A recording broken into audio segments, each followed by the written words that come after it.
This is Defiance Daily Dispatches for the Defiant. I am your host, Miles Taylor, and it is Friday, which means there's a good chance this podcast could go off the rails, okay? We are often self-serious and focused on the true catastrophe we are facing in this country, but sometimes we got to let loose a little bit.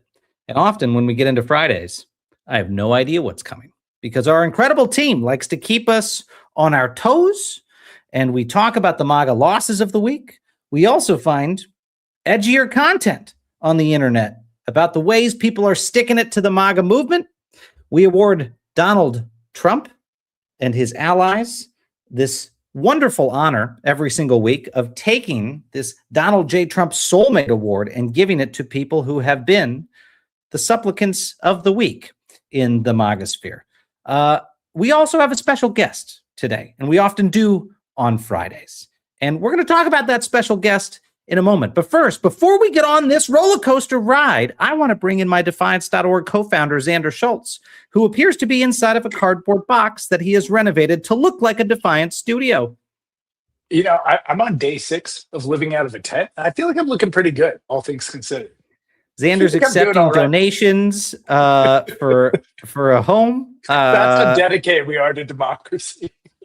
I've foregone my salary. We're living out of a tent, but we're gonna fucking win. He's just drinking ice. Well, I have a fancy latte.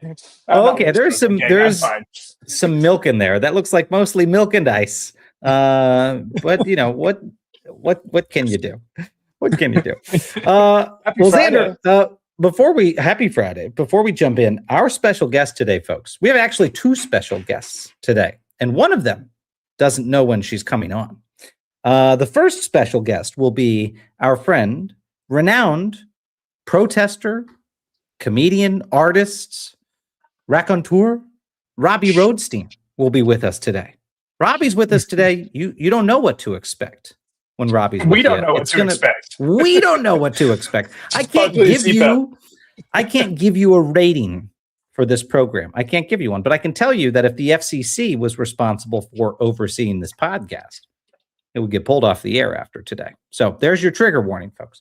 But Xander, the second surprise guest we have today is our summer fellow, Megan Eslick. This is her final day at Defiance, and we're going to bring her into this episode. She thinks she's just coming in at the end, but I'm going to summon her into the conversation at various points, and then we're going to kick her back out. All right? Megan the Magnificent. Megan, be ready. We're going to call on you. You don't know when. I don't know when, but you're going to pop in, and we'll see what happens. Xander, before we get into the craziness, I want to give an Epstein We're not in the craziness. case. I feel like we're just swimming. That's a good point. That's a good point. There's not a version. We don't get to X out of this window and then double click back in. We're just in it all the time. Well, in that vein, there is an update on an issue that we've all been tracking very closely, especially here at Defiance.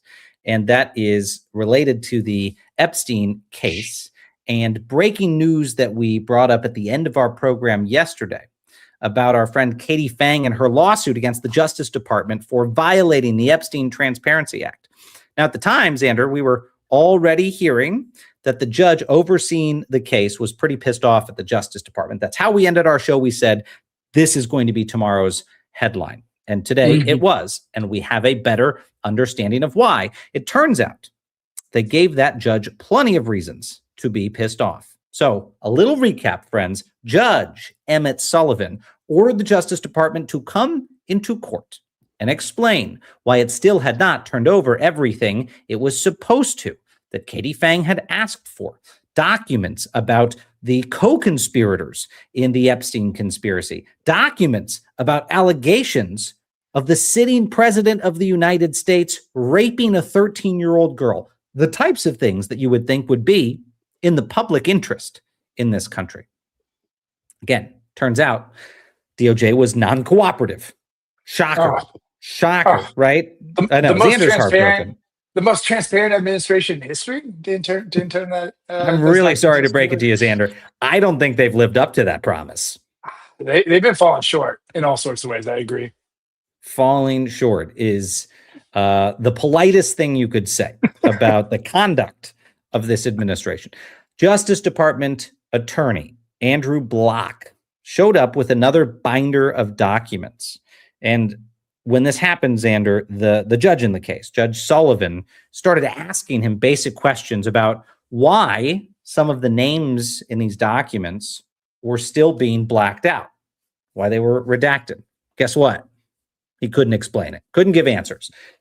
This is where we started to see Judge Sullivan fume when he asked when the Justice Department would publish the required explanations for these redactions.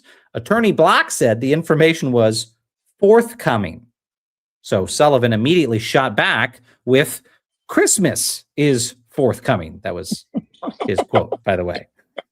Which, Xander, you need to preserve that for Caliente Court. If you missed our program yesterday. Top.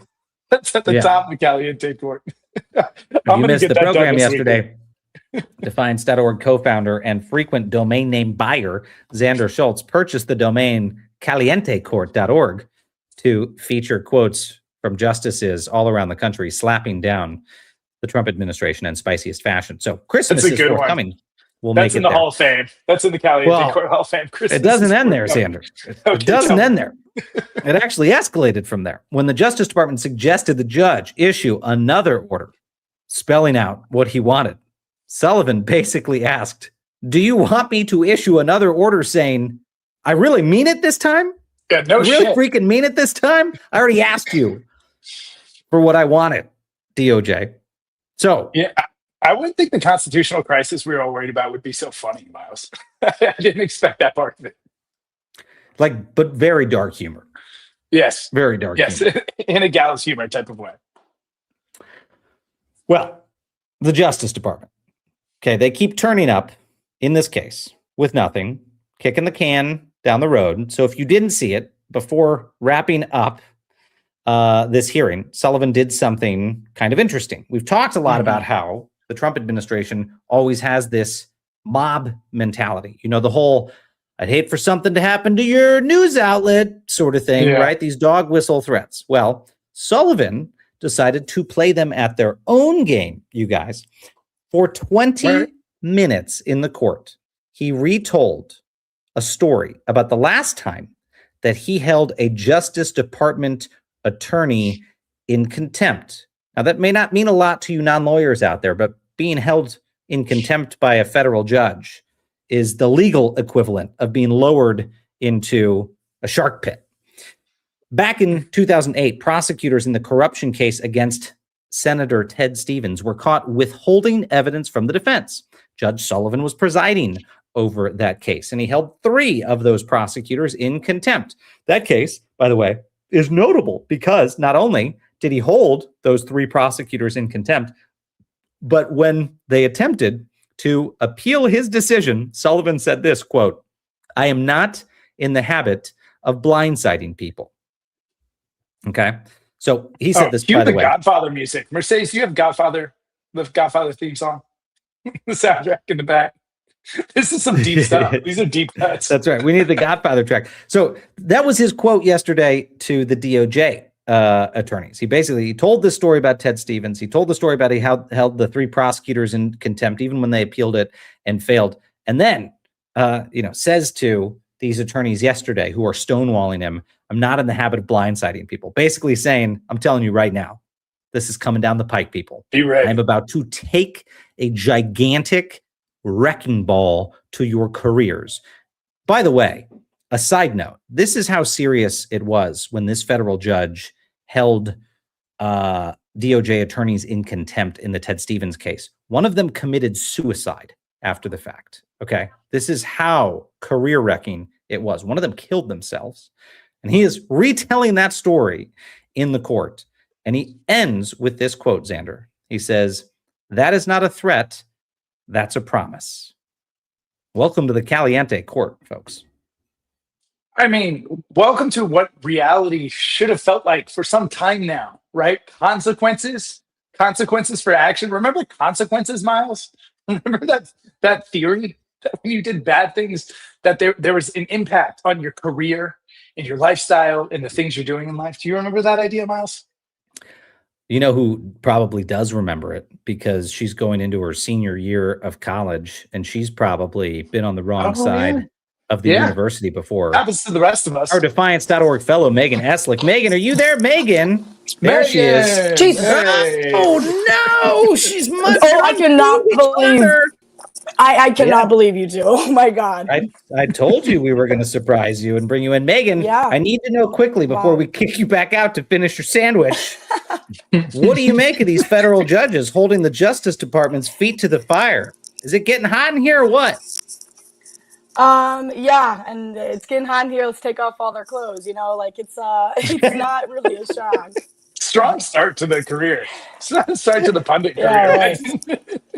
Who's doing that? The judges? I could not ask for a more Friday comment ever. I swear, folks, that's not the workplace environment at Defiance. But Megan, you nailed it. All right, you're coming back in a minute. Bye, Megan.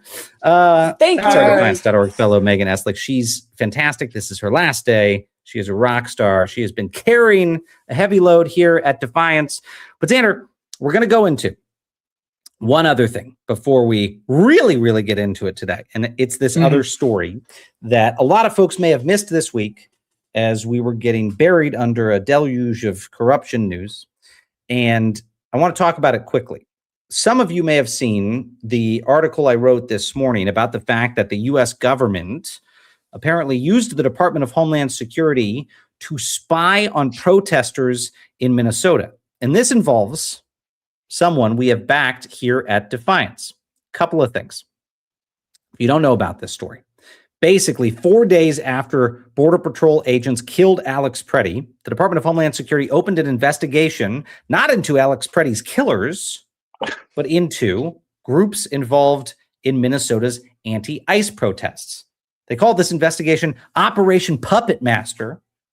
And what they did, instead of finding evidence of criminal activity among the protesters and investigating that criminal activity, Xander, they decided just to open sweeping investigations under the guise of domestic terrorism into multiple groups that they alleged, without any evidence, were engaged in some grand conspiracy against ICE. They investigated labor That's what the unions. American people wanted. If you remember back then, Miles, that's what we That's were all right. clamoring for. After right Preddy was killed, we death. said, please go investigate these innocent people and not the ones firing weapons at the innocent people. Well, they did that, Xander. They lived up to your expectations. And they opened investigations into labor unions, into left-leaning organizations, into community organizers, into climate activists, into groups like the Sunrise Movement, a previous grantee and group that we have featured on this program. And they didn't just spy on these groups by subpoenaing their records and monitoring their signal chats. They actually infiltrated these groups with undercover agents who monitored them at libraries, at parks, at churches, recorded their names, recorded their license plates, built dossiers on the protesters. Xander, we're not talking about Al-Qaeda terrorists.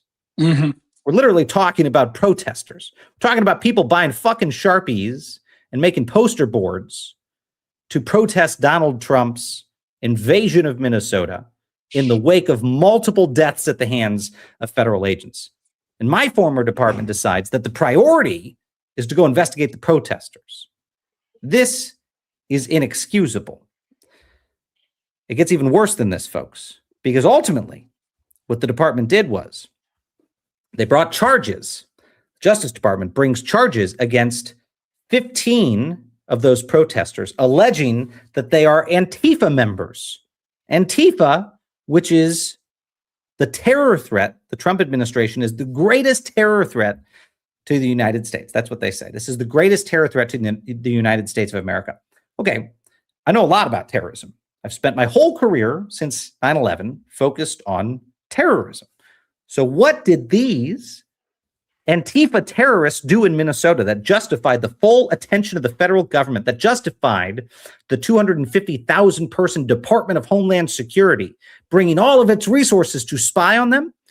Well, one of the allegations is that they threw ice at ICE cars, that they threw chunks of ice at ICE cars. Yeah, that's one of the things they did. And apparently that some of them drove behind ICE agents, which, by the way, that allegation received a smackdown from the judge, who said that is not an arrestable offense to follow an ICE agent in their car. This is what the Trump administration did. But again, these recently released documents from the New York Times reveal that it wasn't just an inquiry into those 15 people, that those other organizations that I mentioned, none of which have been accused of committing a crime, were investigated and infiltrated by the federal government. This is something that we have warned about since September of last year, when Donald Trump signed National Security Presidential Memorandum 7, NSPM 7, basically reorganizing the entirety of the federal government's national security apparatus to go after the political opposition in the United States. Many years from now, folks, this will be the type of thing that's written about in history books. This will be one of those orders that's looked back at like some of the most egregious laws that have been struck down in the history of the United States. Some of the most egregious presidential actions. People will talk about NSPM 7 and how, with the stroke of a pen, the president launched illegal investigations into untold numbers of Americans for First Amendment protected speech. This is that case. And what I will say, the information we got this week from the New York Times about that case is very likely just the tip of the iceberg. If this happened in Minnesota in January, you can bet your bottom dollar that the U.S. federal government under Donald Trump currently has sweeping investigations into left-leaning groups across the country on a fishing expedition to find any prosecutable offense they can find. Sure. That is not legal. You're not allowed to do that. That's not just against prosecutorial codes of conduct. That is considered selective and vindictive prosecution. Now, ultimately, the cases that are brought under these auspices, like the case against the Southern Poverty Law Center, which I would group into this, a lot of them will be struck down. The government's going to lose over and over in the court. But the process is the punishment. That's what they're trying to do here. They're monitoring people. They're trying to catch them jaywalking, trying to catch them making the wrong wire transaction. They're trying to find anything that they can. And you know what, Xander? One of the most damning things about all of this?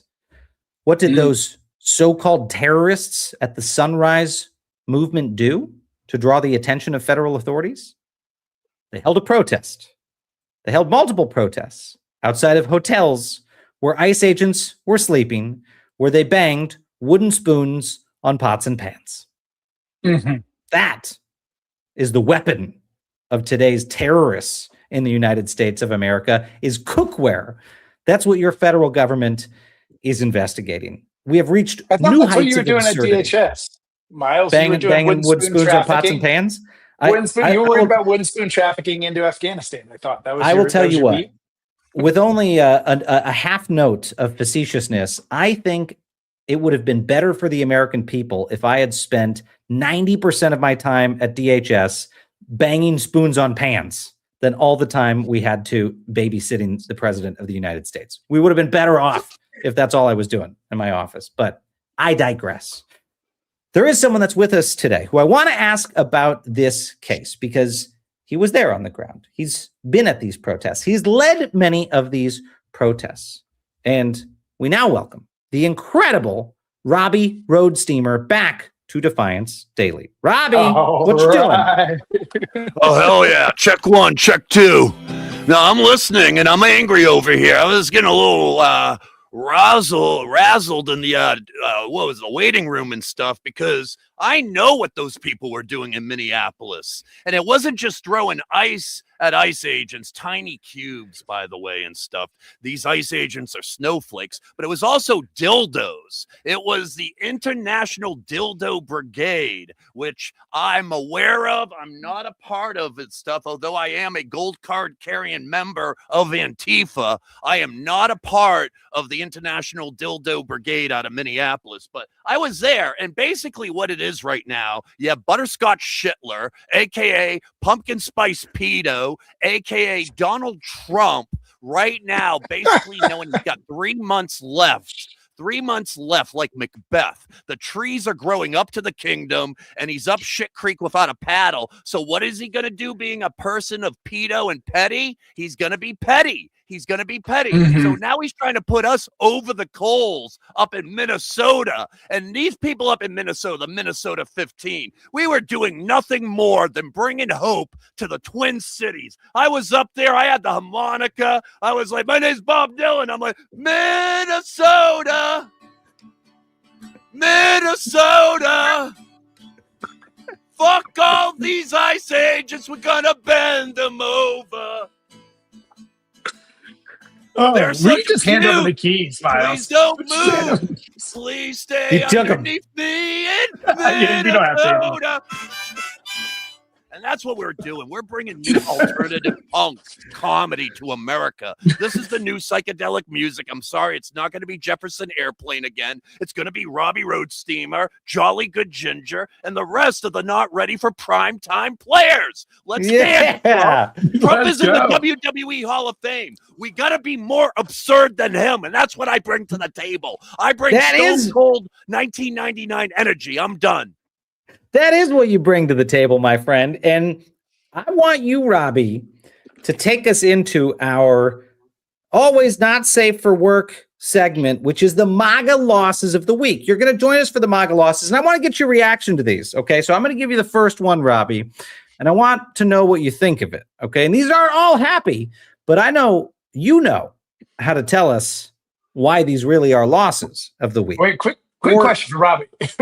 Robby, did you get some of that testosterone they were giving out to the soldiers? I feel like Robby might have got dosed with high tea. High tea. Listen, when AOC and I take over in 28, man, we are healing this country. And when I say that, we are going on the progressive. We're going to get that student debt cleared. We're going to get a national health care. We're going to unmask ICE agents. And yeah, we're going to do everything you want. Every one of your dreams is going to come true. We need to make it exciting. So whatever you guys want, I'm your dog when I get in there. All right.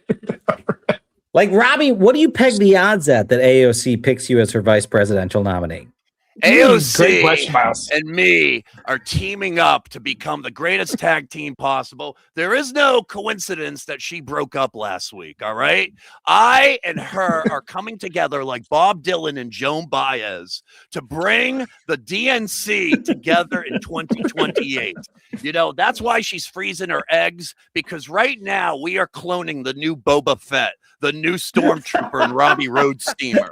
In the next couple of years, instead of angry old Lexington, Massachusetts boomers being out there on the front line, we'd like to do a song called This Little Light of Mine. And we're going to say this is what democracy looks like for 40 minutes. And then, hey, hey, ho, ho, Donald Trump has to go. Instead of having that on the front line, we're going to have the new Woodstock, the new grunge, and it's going to be run by AOC and me. By the time you see AOC in 2028, she's going to have braids, beaded braids, and like denim skirts and like crazy hair. You know, I'm going to talk her into an ayahuasca trip with Bernie before he goes. It's the new Oliver Stone movie happening.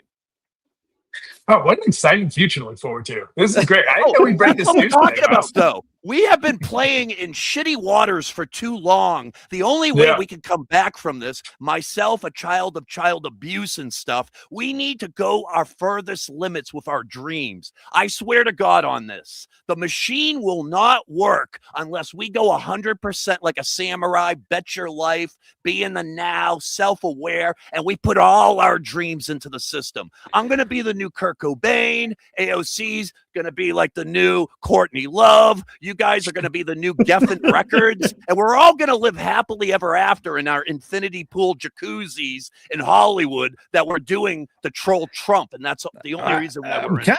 I'm kind of loving the 90s fever dream. And, yeah.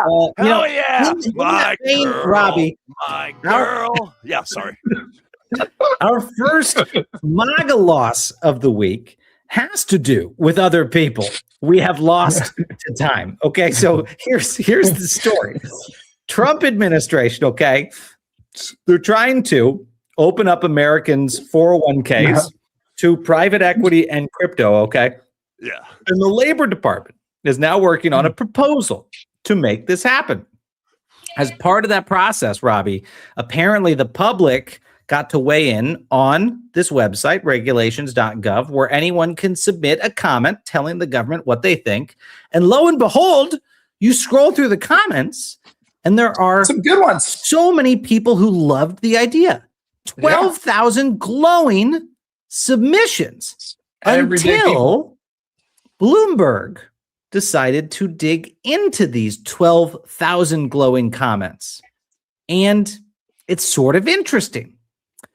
Doesn't look like there were 12,000 independent people celebrating this Donald Trump decision to bring crypto into 401ks. In fact, there were some obvious giveaways that these weren't grassroots comments. For instance, there were templates, nearly 12,000 supportive comments, followed by 5 templates. That's 5 templates circulated 12,000 times. For example, one of the templates just started with, "Thank you, President Trump," every time. Second thing, the timing. The comments came in from April 29th to May 5th with nearly identical daily totals of comments. And then they abruptly stopped. That sounds like a week-long contract to me. That sounds like a 7-day contract 100%. Someone was on. Finally, some basic info. Almost none of them contained personal details like a signature, a location, or an email. Surprise, surprise.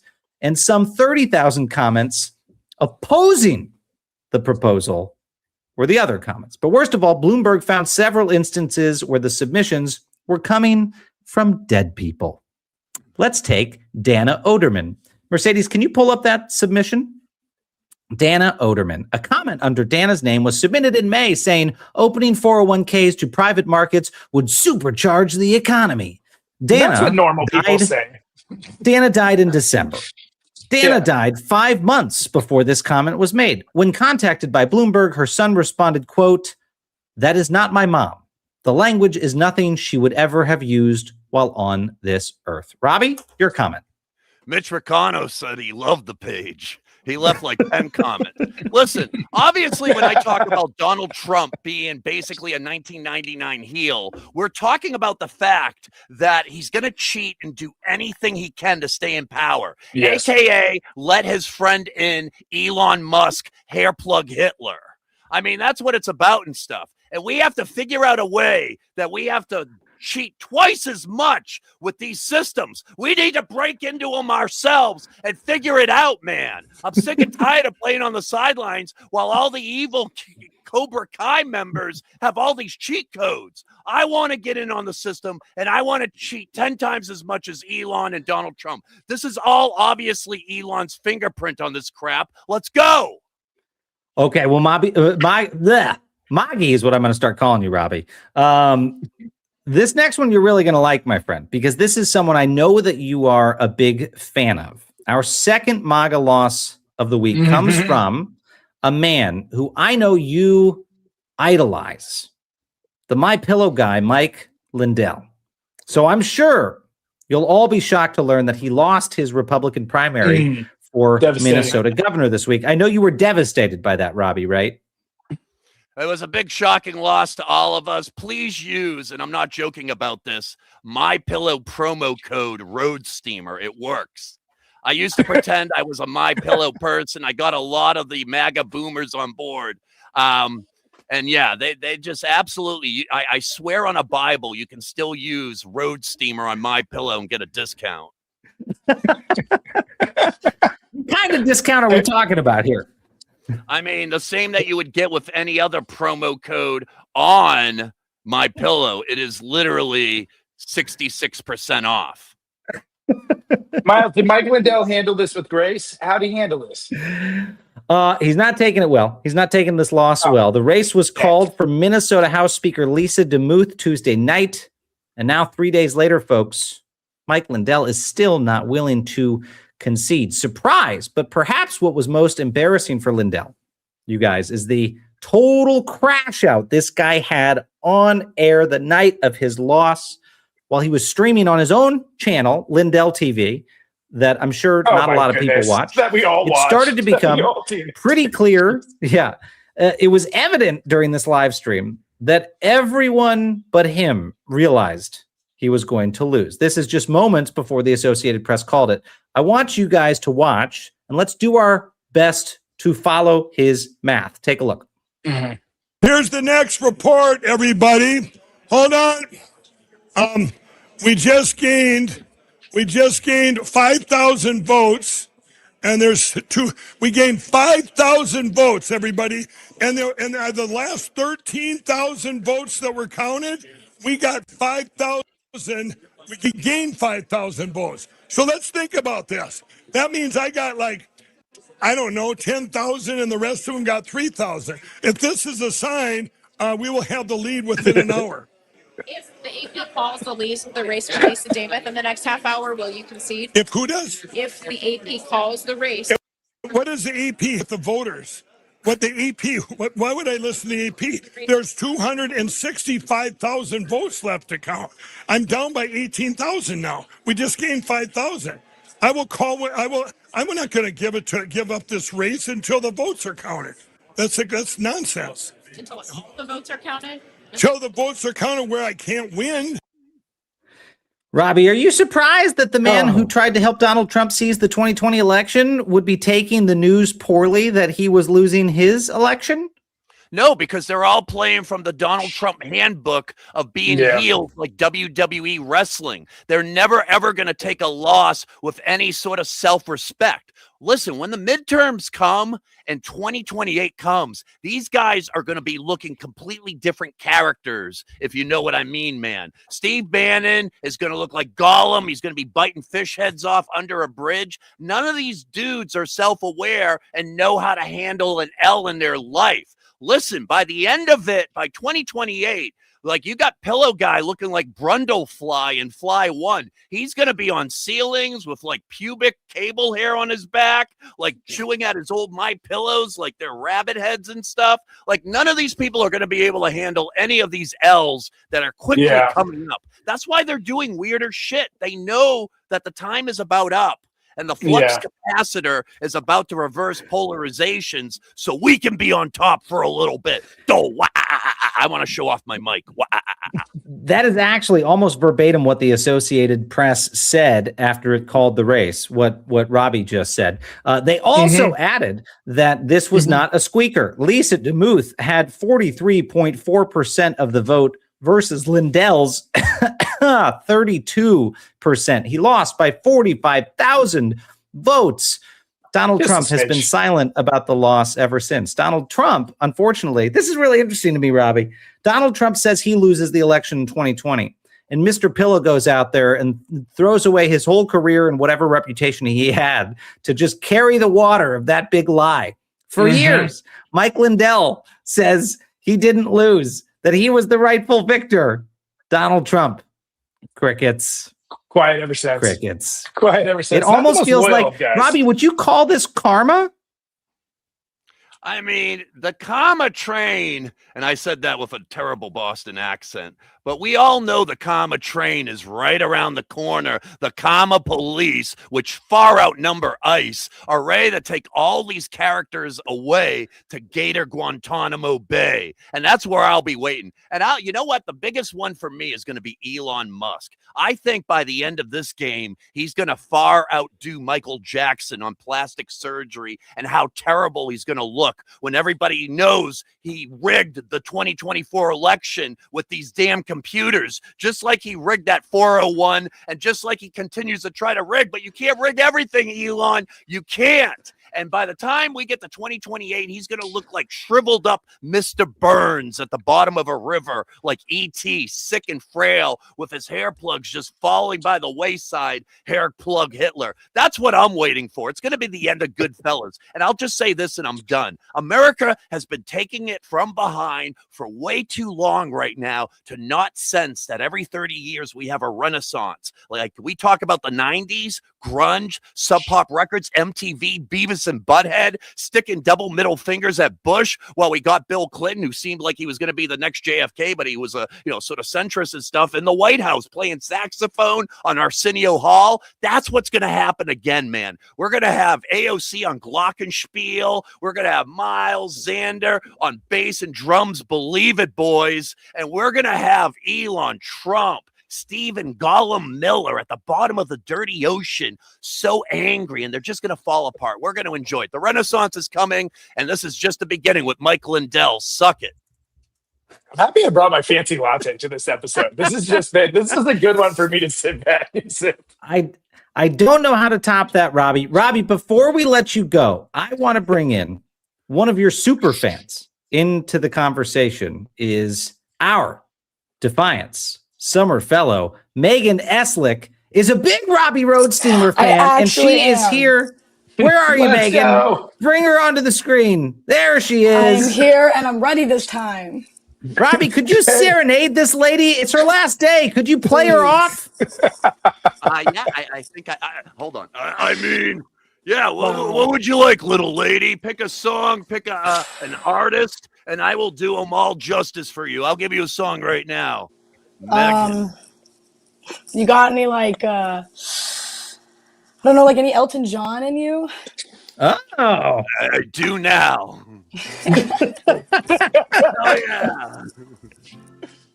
Oh. 1, 2, 3, 4.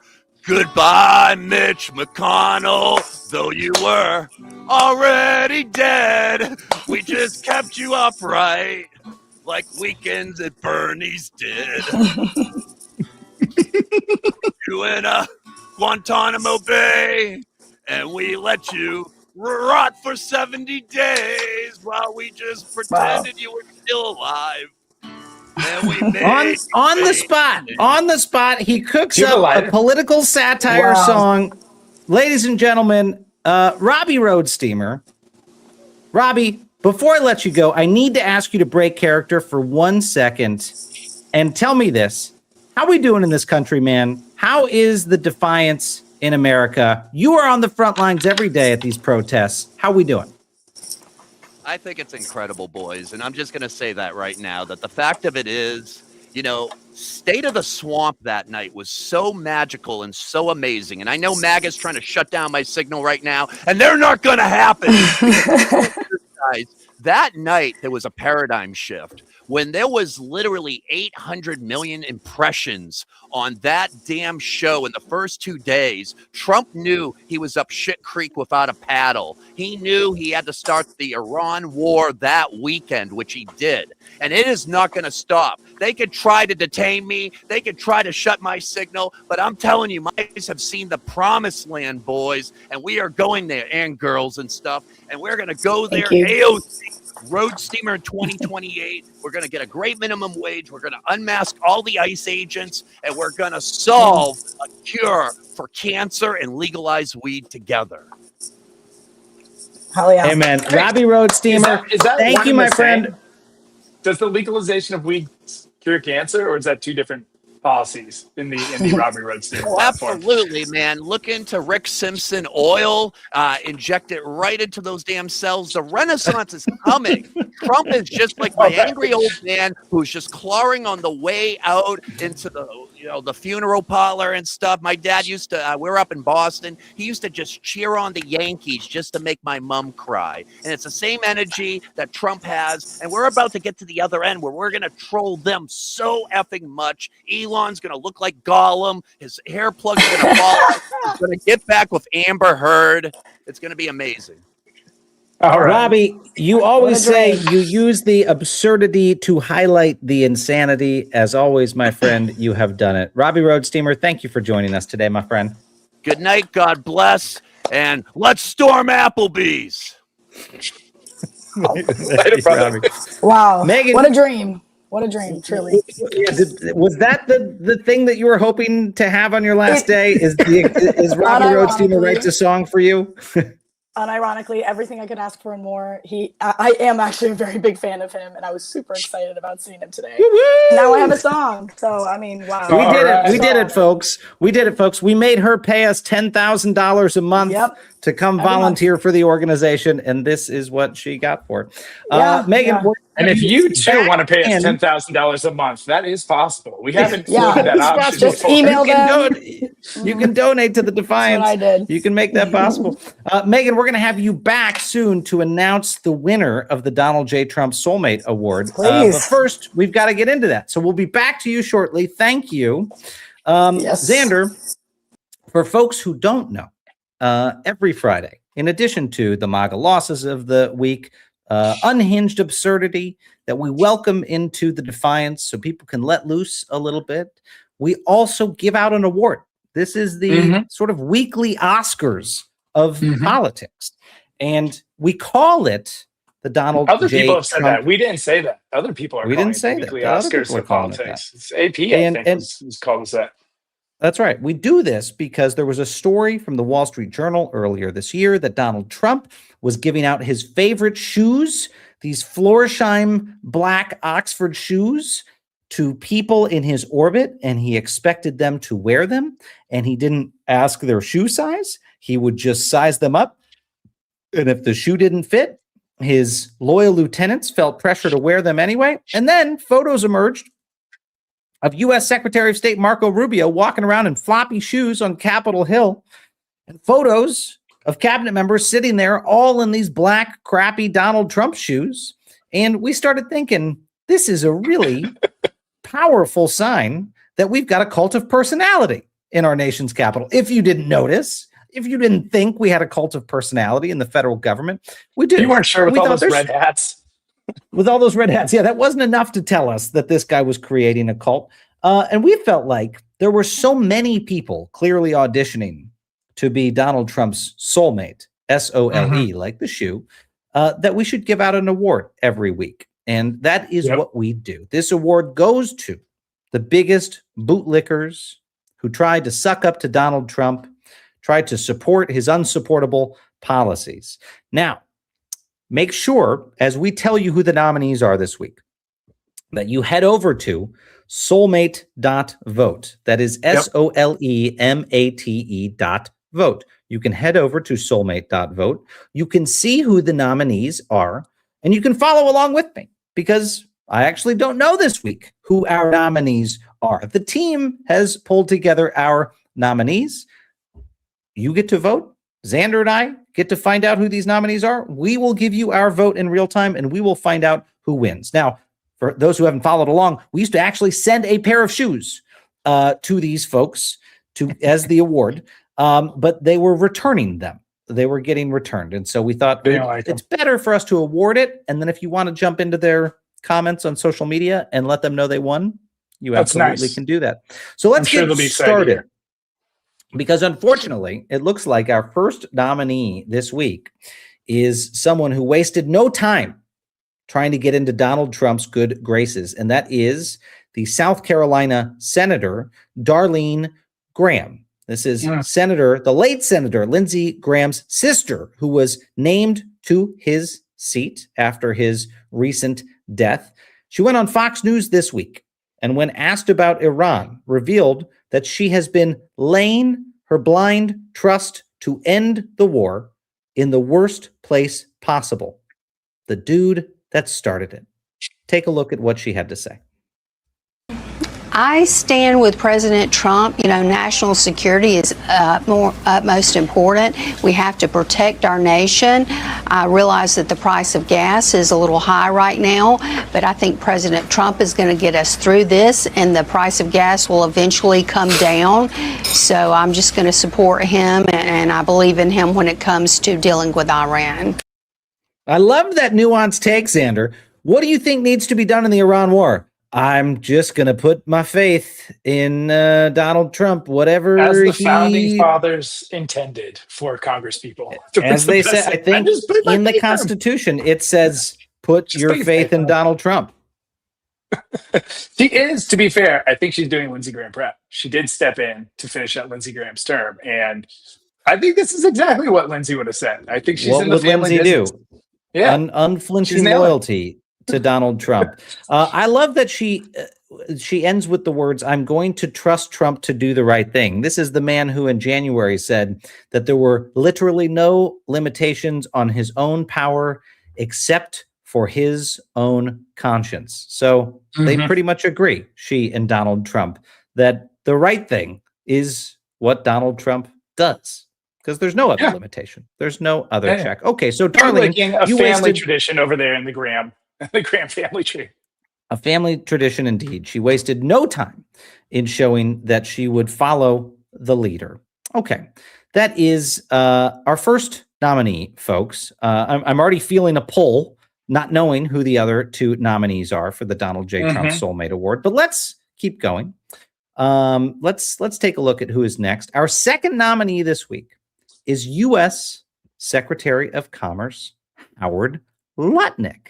I think we've had Howard in the mix before. I think he may even have a pair of shoes, but just so you know, That's a good question. The rules are with the Soulmate Award, you can already have a pair of shoes, because if you keep auditioning for more shoes, then you want to be a nominee. Well, Secretary Lutnick, to the shock of no one, was also on Fox News this week to discuss something in the automobile manufacturing industry.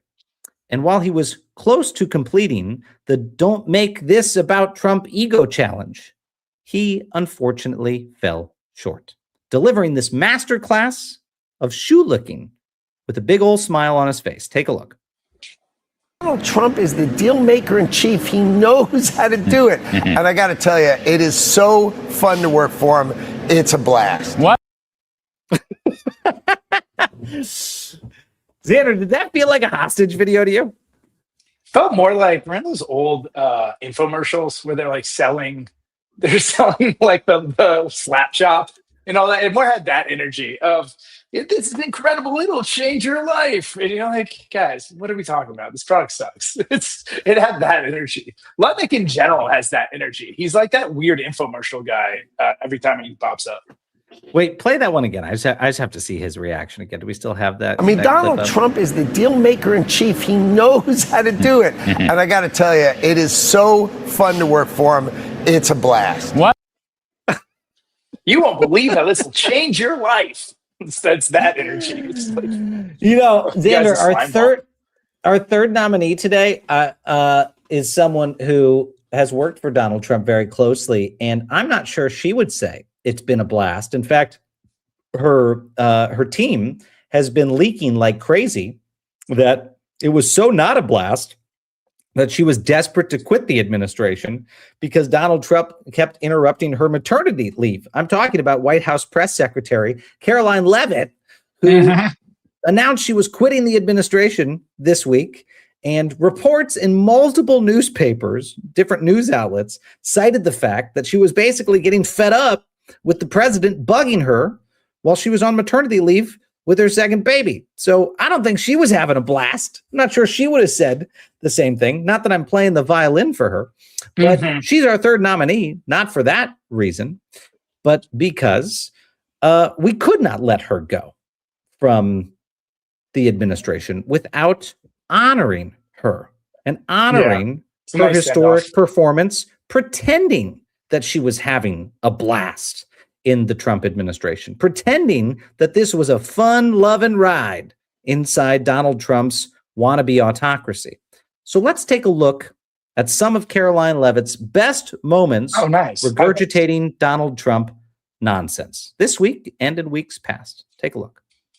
So if there were peaceful protests on Saturday for the militant parade, President Trump would allow that? Of course the president supports peaceful protests. What a stupid question. Raquel. Did the president ever spend hours at Jeffrey Epstein's house with a victim? These emails prove absolutely nothing other than the fact that President Trump did nothing wrong. Why was Renee Good unfortunately and tragically killed? Are you asking me my opinion? Because an ICE agent acted recklessly and killed her unjustifiably. Oh, okay. So yeah, because you're a left-wing hack, you're not a reporter, you're posing in this room as a journalist, and it's so clear by the premise of your question. Shouldn't even be sitting in that seat. To tell you there was certainly a lack of transparency from the former president, from the entire former administration, and frankly, a lot of people in this room when it came to the health and the competence of the former president of the United States, Joe Biden. There was one of the greatest cover-ups and frankly political scandals this nation has ever seen. As for the bandages on the hand, we've also given you an explanation for that in the past. The president is literally constantly shaking hands. He is meeting with more people than any of you even know about on a daily basis. He's met 6 billion people in the past 2 days. More He's talked to people everyone in America. talk to everyone, and if he hasn't talked to you, that's because you're a left-wing hack and you shouldn't be here, and you should know it. Oh, Caroline Leavitt. Look, I'm already going to change my vote, Xander, and okay. I think I know who's getting my vote. So look, for fulfilling Donald Trump's dream of putting himself in every role of the White House, we would like to welcome Caroline the Parrot Leavitt as our third and final nominee. With that, get your votes in, gang. Soulmate.vote. Get your votes in. Go to SOLEMATE.vote, soulmate.vote, and decide this week who deserves a pair of Donald Trump's favorite shoes. Is it Lindsey Graham's sister, who took over his seat and wasted no time in lauding Donald Trump, putting her total, complete, unquestioning faith into him on decisions of war and peace and any decision? Is it Secretary of Commerce Howard Lutnick, who says it is so fun working for Donald Trump? It is a blast, which I can tell you it's not. And I'm sure he's not saying that behind the scenes because I didn't know. Wasn't that the original title of your book, Miles? It was a blast. Not so fun. There was not a damn cabinet secretary in that administration who said privately, at least, that they were having a blast. I don't think Howard Lutnick is having a blast. And then, of course, there was Caroline the Parrot Leavitt for everything that she has done to constantly win Donald Trump's affection and praise, even if that means spewing untruth on a daily basis. Xander, who has your vote this week? Well, I don't want to tip the scales because I'm looking at the back end here. What I will say is we're on track for a historic victory. One of the most sweeping. This has echoes of Nixon in '68 type dominance. Oh wow!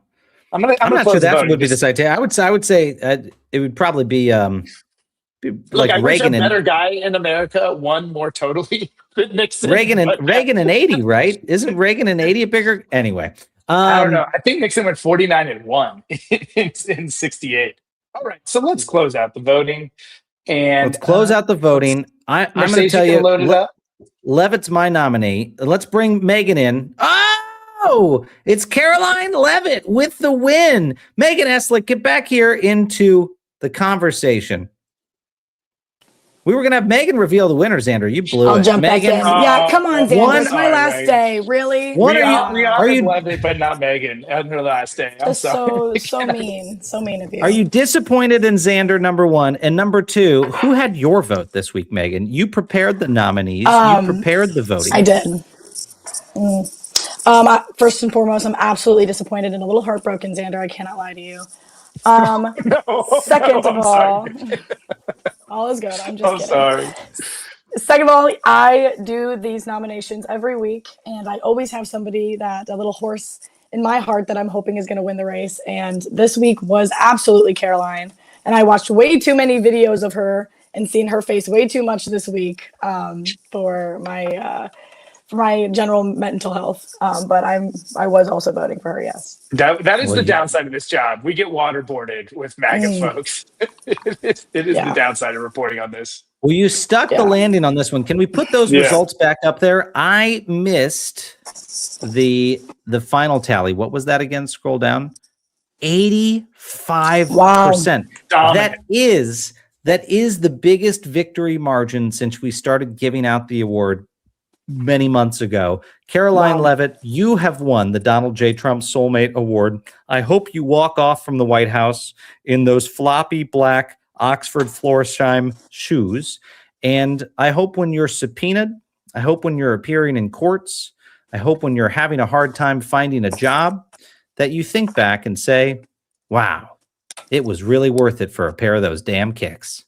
Don't let the door hit you on the way out, Caroline. Maybe she can give it down to her kids once they grow up. Maybe they can be a family tradition.